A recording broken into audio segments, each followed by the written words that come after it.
Director of Blue Beetle addresses the future of the character in James Gunn's and Peter Safran's DCU. So let's talk about Jaime, let's talk about Ted Kord, and let's talk about Booster Gold.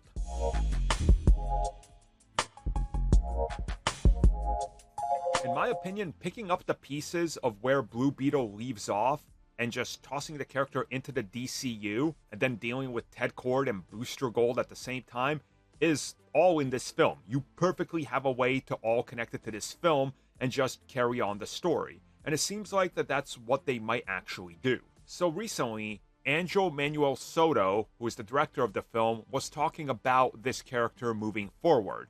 And he said that if you look at what they've done with this film and how it's very, disconnected from the rest of the DCEU, he believes that this is why they're keeping Jaime, and that everything they set up in this film can be paid off.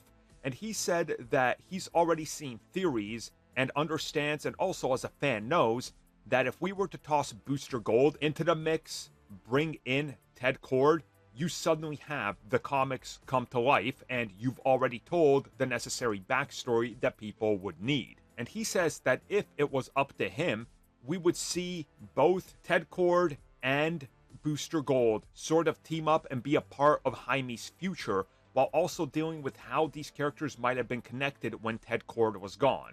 Now, I talked about this way back when the film came out. I honestly thought that when you look at the monitor and the message from Ted Kord, there was like that yellow goldish. I was like, is this like a hint that he's maybe with Booster Gold, or both of them could be stuck somewhere or something?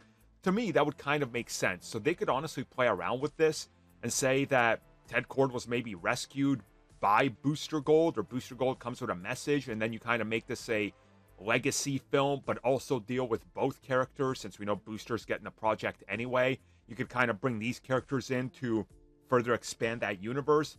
And we are seeing that James Gunn wants to do that. He very much wants to toss a bunch of characters in here and make it feel like a living universe that's already been going. So this is a perfect way, in my opinion.